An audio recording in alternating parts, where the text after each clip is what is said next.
Hey, hey, hey, good morning and happy Monday. Thank you for joining us on Talent Talk. I am Ashley Diaz, and we have Davina Clardy here with us. Good morning. We have your boy Steve. Happy Monday. Hi. Hey, good morning. Steve. Good morning. Happy Monday. And we have Gergen Robinson. Good morning. Good morning, everyone. So we do have Christy on the back end. She is going to be on all our social media platforms. So make sure you say hi, leave us your comments and your thumbs up, and we'll respond to you. Yeah, and good morning to Pat too. I saw you flash across the screen. Good morning. I feel like I'm always not, my head's either too big or I'm too low. Like I'm look fine, and then all of a sudden I feel like I'm just not in this. It's definitely your head. One of these things is not like the other, That's how I feel like. We gotta get your phone put up on some. We gotta get you some books. Lift that laptop. Yeah, something.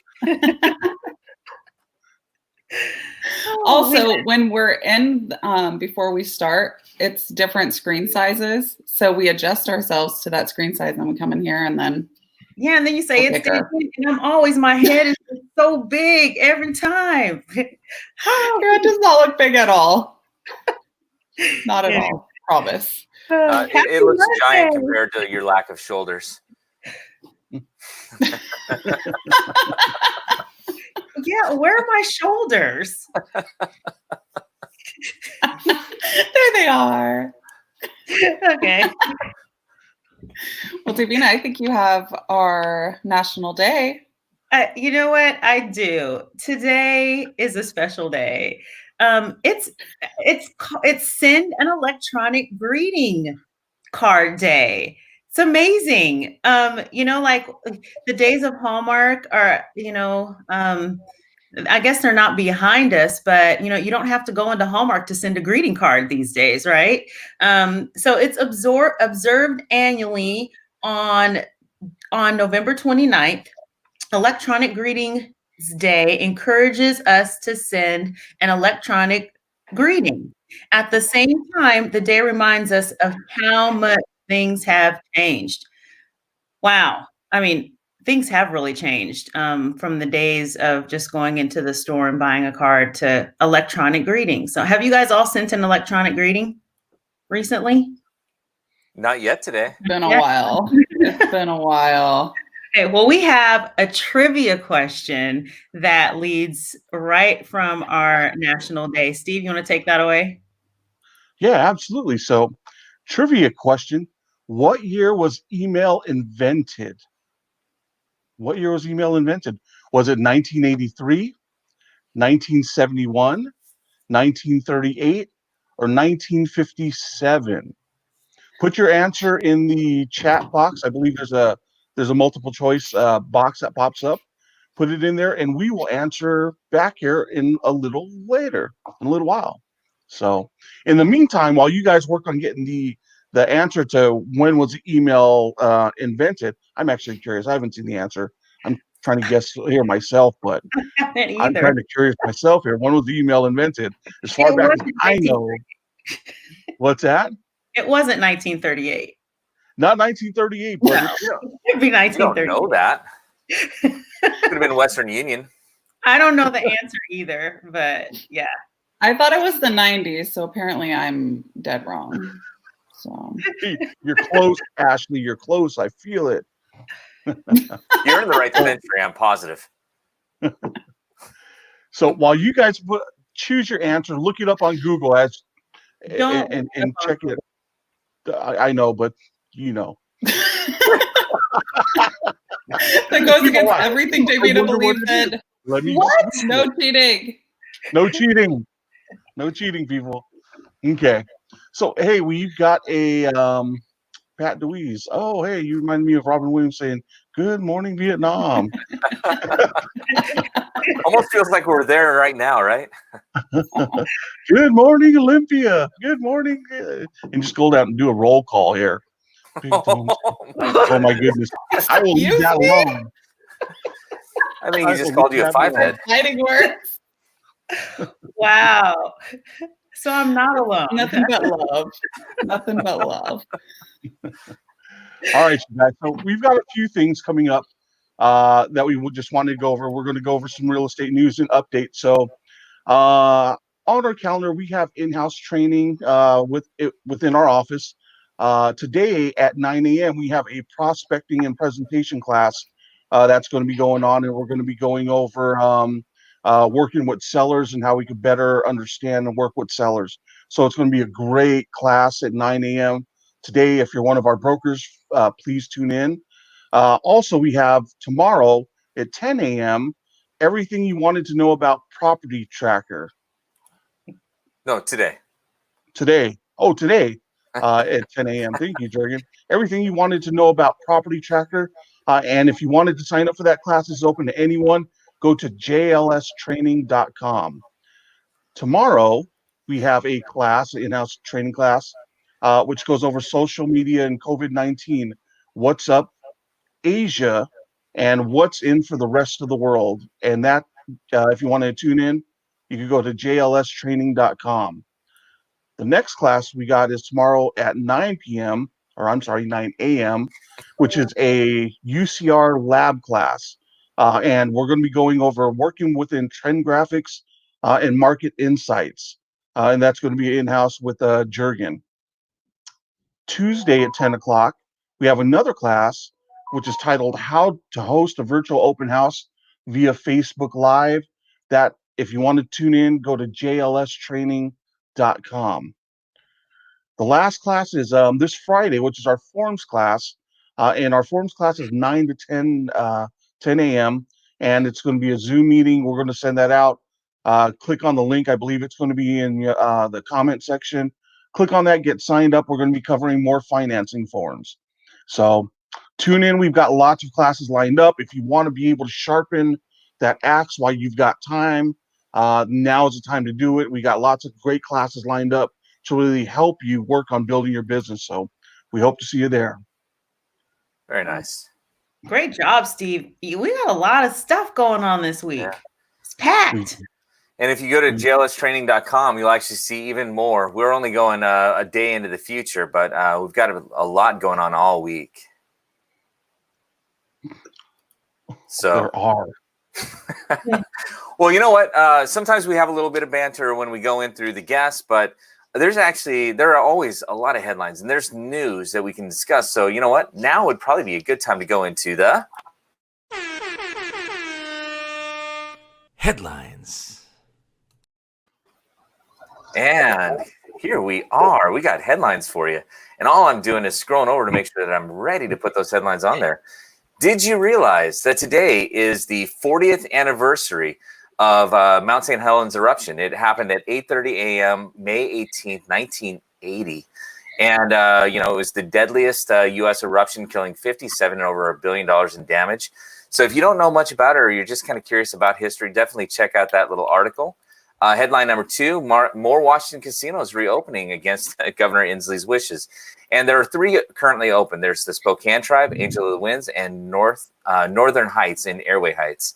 And 3 are set to open today. Emerald Queen in Fife, Redwind Casino in Nisqually, and Little Creek in Shelton. I think I just had a interruption in the power there. That was interesting. I had it too. Yeah. Me too. My house flashed me. Then we've got, oh my goodness. Okay, so we have 2020 is really on its game right now. First, we've got coronavirus. Then we had the murder hornets. Now the sun has gone into a period of lockdown, which could cause freezing weather, earthquakes, and famines, say scientists. So just in case you thought it was over, and of course I'm saying that a little tongue-in-cheek, but oh my goodness. 2020 is a whole new year for sure. Hey, but on the plus side, NASCAR got restarted. Kevin Harvick won. NASCAR is back, but it's a little different. Check that article out to see how so. But in line with NASCAR, Brian Buffini's got an article in Realtor Magazine, Prepare Your Business for the Green Flag. So when doing racing, a yellow flag is a caution and a slowdown, and everybody gets in line and slows down. But when the green flag drops, that's when everything starts going again. So it's actually an interesting comparison to call the beginning of 2020, like quarter one into quarter two. That's like the yellow flag. Like we had a disruption. We had a bit of a caution come into the market. But as we're opening back up here, as businesses are starting to get back to some semblance of normal, they're opening up. That's like the green flag dropping. So be ready. I mean, we're coming into a summer rally that's probably going to be different than any other year, likely lasting into the fall. So read that little article. One of the other positive news is on the home front is Google searches of homes for sale for sale show strong rebound. So you'll see this homes for sale in the metropolitan markets on Google. They're up month over month. And of all the metro markets that were polled in there, Seattle was the number 5 metro market for homes for sale in Google searches. Number 7 is the number 1 financial benefit of homeowners is really family wealth. What we see with that, and this is from CoreLogic, we talked about this one before. Home equity right now is sitting about, on average nationwide, is about $177,000. The appreciation nationally on average was $7,300 in 2019, which when you break that down is actually kind of cool. It was like you got to sock away an extra $600 a month just for owning a home. So that was good news there. Facebook Messenger. This is just a little heads up. Facebook is actually similar to Zoom and the new Google one as well. Facebook Messenger is opening up Facebook Messenger Rooms, multi-participant video chat option now available to all. You can get up to 50 people in those rooms, and you can see on an active feed when people are opening up rooms.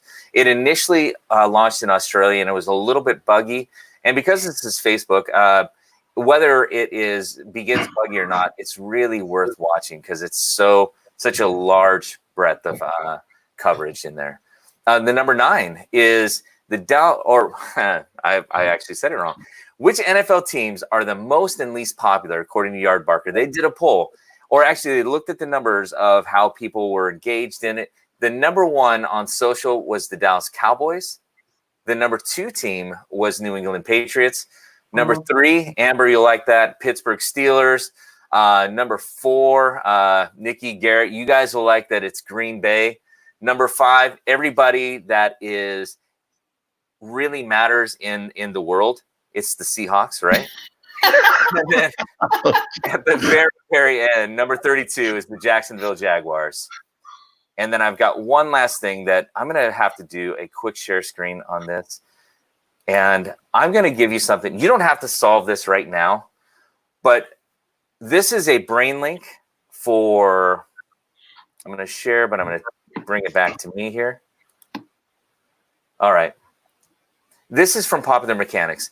And this is somebody's 9-year-old son came up with this math problem. And can you solve it? So I'm going to flash it up on the screen now. And what you can't see here, okay, it says A plus E equals 11. A times A minus F equals 15. F plus C equals 6. C times X, or C times A minus E equals 13. Can you solve for each of the values? And I'm happy to say, once I got one hint, I was able to do it. It was that A times A is really A squared. Once you start there, I believe in you that you will figure this out. And that was your headlines. Are you guys ready to math? What's that? Are you guys ready to actually tackle that math problem? At 8:32 in the morning, are you ready to tackle math? Oh, you're muted, Davina. Yeah, I see that. Gergen, you must have did that to me, huh? No, I'm just kidding. I did not. Not yet. Not yet. First, it's my shoulders. I'm at head and shoulders. Now I'm thinking knees and toes. Something's that. Yeah. Anyway. Yeah. No math. I'm not gifted like that. So Isn't that why there's a calculator? No, not like this. I guess not for that one, but Yeah, every agent definitely knows how to use percentage, huh? mhm. If you don't, get with us. We'll help you. Now, had you guys heard the thing about the sun yet? Had not. Mm-mm. I haven't either, and it almost seems like a setup because that was the that article was in the U.S. version of The Sun publication. So I don't know. Mm. you know, there all this talk about some gloom and doom in the sundown. Someone the other day said, you know what? It sounds like there's thunder and lightning outside, but if the news came on and they told me it was Godzilla, I would believe them. Just because we've got a pandemic, we've got killer bees. Oh, okay, I gotcha. That why wouldn't it be Godzilla? Why wouldn't it be, right? It's yeah. There's the little meme of hold my beer. 2020 is Yeah. definitely doing a hold my beer to 2019. No. All right. So what else is new, you guys? I don't know.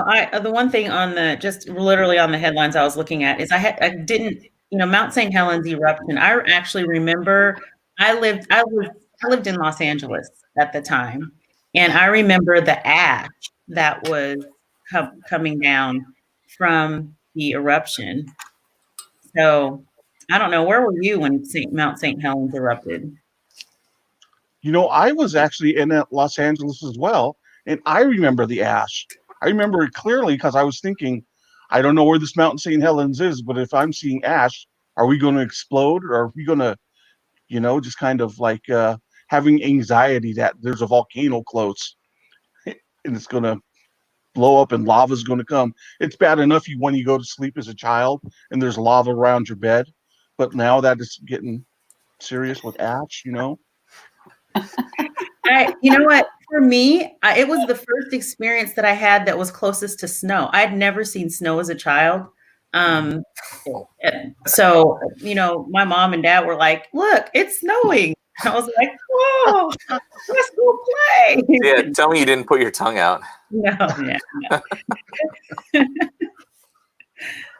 It didn't snow in it's sunny California. Yeah. It didn't get any snow. So I was in Montana, and I don't remember it, but I know that ash definitely reached there. I didn't actually read all the way through the article, but because I remembered a lot of it, but I know it stretched, man, I want to say like at least halfway across the country because of the way the winds, everything else blew.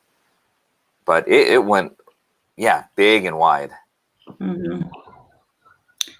You know, just note that I was not alive when it happened. Just a side note for everybody to know.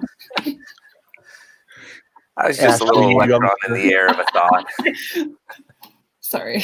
It's okay. Yeah, it's amazing. Because as a kid, I remember in school, because I went to school when I was young in Washington. It was a big deal to learn about St. Helens. I don't know that that's really a part of curriculum any longer. Yeah, I don't know. You got to ask your kids.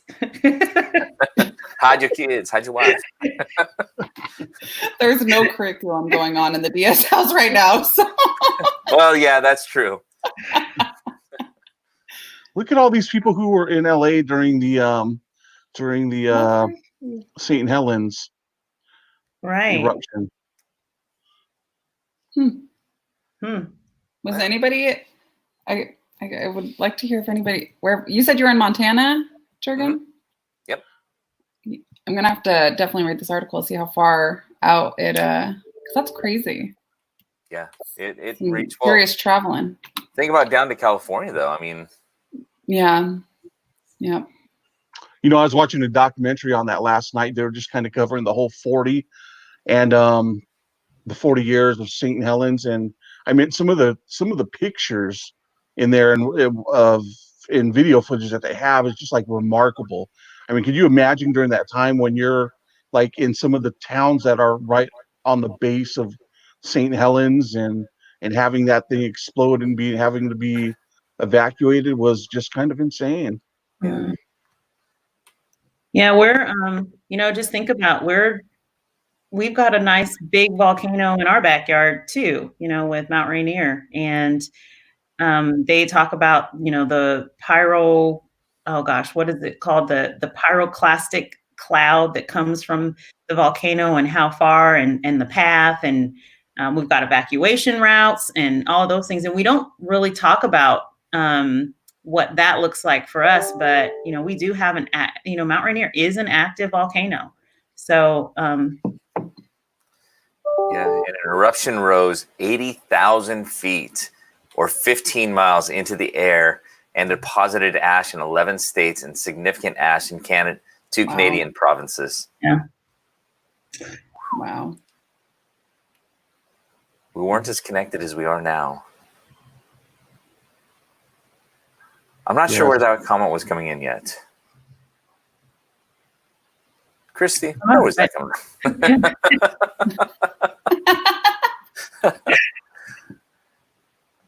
Oh, yeah.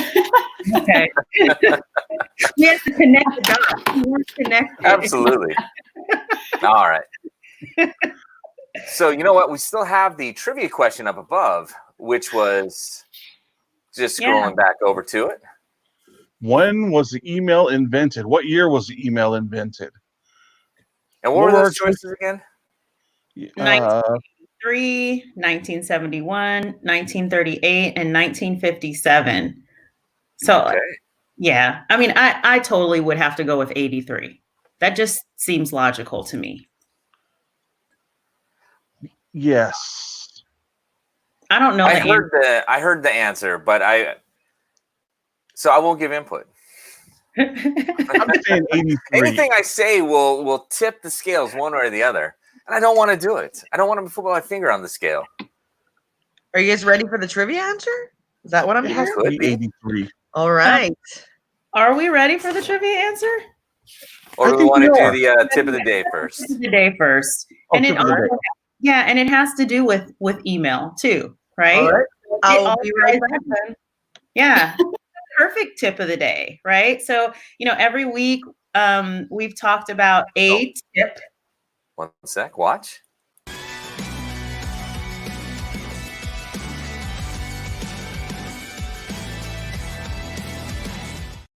There you are. Yeah. Right on. Hey, word up. So every day we talk about one thing that we can do just to move ourselves forward in business and relationships. And that's our tip of the day. And last week, I think it was Friday, we talked about our database, either contacting 5 people from our database or adding 5 people to our database and learning or calling 5 people and learning something new about them because we have a relationship database. Well, you guys did your homework, right? Of course, because we are all just great students. Yes. So we have our 5 people added to our database. Now, you know what? Here's a great thing to do and follow up with is now let's send 5 electronic greeting cards today. And this is just, a way for us to reach out. It's fun. There are some amazing greeting card programs out there. There's e-cards from Hallmark, American Greetings. There's Smilebox, Jib Jab. I know I've done a Jib Jab, like I think it was the Dancing Elves, and there are some other ones where you just cut, have a little friend's face cut out. It does kind of look like that too, where they're cut out and you're So anyway, there's a lot of different see, Ashley, you did that too, girl. Jib Jab. So anyway, it's just a way for us to just connect and it's fun. So let's send out 5 greeting cards and it will make someone smile. And 5 electronic greeting cards today. And that is the tip of the day. So I'm going to check back tomorrow and see if you did your homework. Love that. You're muted. That's okay. I probably should have been. That was self-censorship. So. All right. Oh my goodness. All right. Christy. Hello, good morning. Good morning, Christy. All right, guys. So today's trivia question: what year was email invented? And what was the number one guess? So the number one guess was 1983. Ooh. Oh, you guys ready for the answer? Yes. So it may seem like email has been around forever, but actually, it's been exactly 40 years since the first email was sent by the man. What? By the man who created it, Ray Tomlinson, on Wednesday, June 1971. Judith Donough created the first electronic greeting card in 1994. So the first email was actually sent in 1971. On what? I think the answer, or that answer, was printed in 2011. Yes. 1971. Oh. Did they actually have electronics that could send stuff, messages? Yeah, so the actual answers I had used were all very important dates when it came to technology. So 1938, which is the oldest number I have on there, and that was the first computer, was 1938, the first model. Okay. And was that like in NASA or something? NASA had the first one or something? I don't have that answer in front of me, but I can look it up. I wasn't ready. I thought you knew everything. No. Well, and the reason why I say that is because I saw the movie. Gosh, I can't even remember the name of the movie. Yeah. But it was they were computers, but computers were people. And Soylent Green is people. no, computers were people. They actually wrote down. It was about trying to calculate getting to the moon, and so they would use all of these. Oh my gosh, what I is didn't wrong watch with it. It me? was So- Hidden Figures, I think. Yes, Hidden Oh, Figures. yes. And so they were literally computers were people that had all of these different calculations to get to the moon. And so computers were a room of people. And then they ended up getting a computer, and the computer probably took up an entire floor. But that was way back right before Armstrong went to the moon. Mm-hmm. So yeah, so online it says that the Z1 was created by German Konrad Zuse in his parents' living room between 1936 and 1938. It is considered to be the first electromagnetical binary programmable computer. So yeah. do you believe everything you read on the internet? Of course, somebody named Zeus would make it. Right. Pat, you are correct. 1970. Can you imagine, like, our phones that we use every day? Like, back then, the power that's in our phones would actually take like a building to fill up. It's remarkable. Oh, they're far more powerful than even like the first computer I remember getting was a little. They were in all the schools. These little Apple IIc computers that, just programming with. You would type simple lines of code like a line like say blah blah blah blah, go to blah blah blah blah, repeat, and then it just repeat text over and over again. I remember that. Yeah. I remember we had a Commodore 64, and it came with a cassette player, and you could actually hear the code. So it was 64K. That was it. That was all the computer would hold. That was a fancy one, Davina. Yeah. They played games. Yeah. I don't even remember. But it was literally, it was a cassette tape. You put the cassette tape in, and the cassette tape had the code on it. Yeah. The hard drive. Like literally had a look on her face like, what are you guys talking about? I remember floppy disks. Yeah. To play Olympics on a little. We got our first computer in like the 90s, so I thought, I don't know. I'm with you. I don't remember them being in my schools either. I blame the DOD. All righty. Well, you know what? we have made it through again. We'll have a little more information on a few other things. We will continue to use my last floppy disk in middle school. Man, floppy disks they had the big ones and then the smaller ones. If you went and bought a game, your game might come across like 14 disks that you'd have to load into your computer. It was Crazy. Insane. All right. So we have come to the end. So, Davina, it's time to say goodbye, right? I was just thinking that. I didn't go there.